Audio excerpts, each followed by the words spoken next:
Folks, I have my baseball with me today because here's what you need to know. The life of faith, the faith we want to pass on to the next generation, has more to do with catching a baseball than you might ever think. Hey folks, welcome to the Daily Dose. If you are someone who's watching from home, we're going to ask you to do two things. First off, would you check in if you're watching on Facebook? For every check-in, we have a member of our church who's going to donate $5 to help us feed families in need right here in Alexandria. The second thing you can do is help us get the word out. If you're watching on Facebook, go ahead and share and like this post.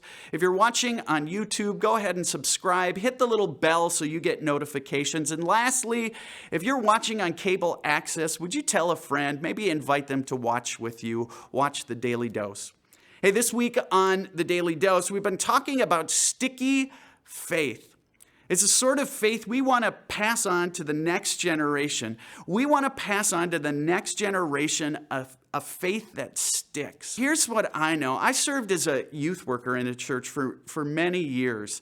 And here's what I saw. I saw hundreds and hundreds and hundreds of kids deeply involved in the life of faith as they moved through middle school and high school.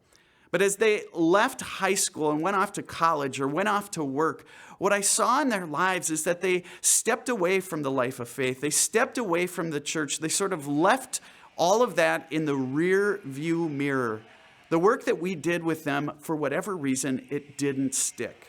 And so I think it's important for all of us, if you have kids, if you have grandkids, what does it look like to pass on a faith that's sticky, a sticky faith to the next generation? The last couple of days, we've been talking about a sticky identity, that too often we get our identity wrapped up in our stuff, or wrapped up in sports, or wrapped up in the things we accomplish. And when those things fade away, we're left with a crisis. A way we pass on the faith is by reminding our kids that their one and most important identity is found in Christ. That's a sticky identity. We also talked about sticky faith conversations, that we as adults, our kids are craving sticky faith conversations, and having the courage to have those conversations is one of the things that leads to an adult faith. But today what I want to talk to you about is sticky relationships. I want to talk to you about sticky relationships, and that's where this baseball comes in. You see, here's what I know. Faith is caught, it's not taught. Let me say that again. Faith is caught, it's not taught. If you think about the faith you have today, here's what I know about you. The faith you have today was not planted in you because of a class or because you followed some curriculum back in confirmation class. The reason you are an adult with faith is because of a person. When you think of how the faith got passed on to you, you don't think of a class or a curriculum, you think of a person. Maybe it was your grandmother who faithfully took you to church. Maybe it was your mother or father who prayed with you at mealtime or before bed. Maybe it was a friend who said, "Hey, would you come to church with me?" The reason we have faith is because we catch it from other people. It's not taught, it's caught. And see, here's what I know. Rather than finding the right church for your kids, and rather than, finding the right programs for your kids, the faith is passed on when you find the right people. You see, Jesus knew this, that faith was caught by kids. It's never taught. Jesus, the disciples were arguing about something. I don't really know what it was necessarily. But Jesus had his disciples, and he looked at them, and he had some words for them. He said to them, "Whoever welcomes this child," there was a little boy standing there, "whoever welcomes this child in my name welcomes me." Here's the funny thing about that word welcome. It's actually better translate, "Whoever serves this child in my name serves me." You see, what Jesus was actually saying is that by serving kids, by welcoming them, by mentoring them, by being a faith presence in their life, we are actually welcoming God into their lives. So what do we do, adults? What do we do, parents? How do we do this sticky relationship thing? Well, I want to suggest there are three things you can do. The first is this: take your kid to church.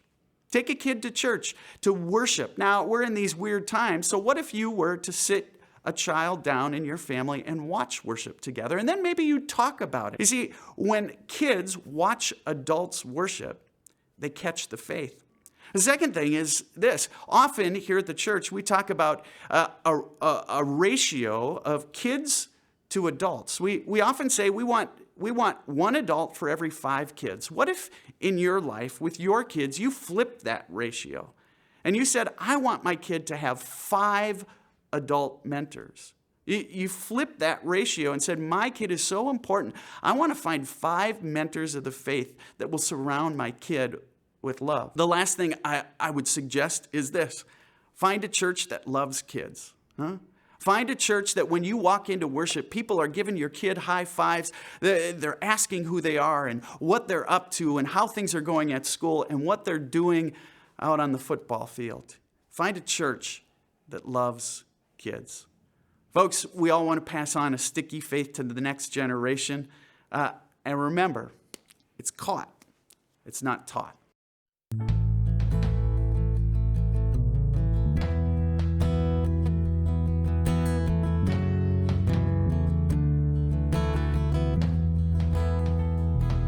You are a refuge. You have no borders. When I was a stranger knocking at your door, you took me in with no questions and no conditions. When I was a sinner running from your grace, you called me friend. You called me friend. 'Cause there are no outsiders to your love. We are all welcome, there's grace enough. When I am wandered, Lord, your cross is the open door. There are no outsiders, and I'm not an outsider to your love.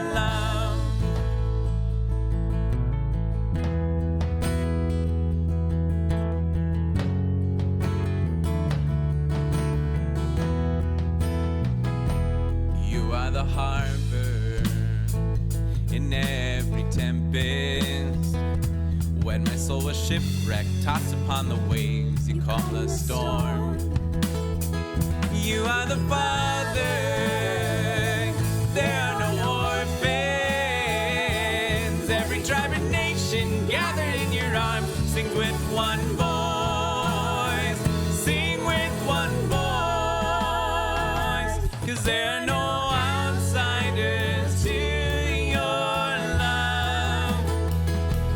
we are all welcome, there's grace enough. When I am wandered, Lord, your cross is the open door. There are no outsiders, and I'm not an outsider to your love. I was tired, I was bored, I was thrown upon your shore. I was homeless and afraid till I heard you call my name. And now I'm ransomed, I'm restored, resurrected, I am yours.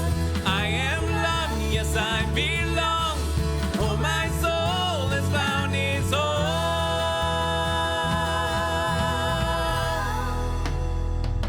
'Cause there are no outsiders to your love.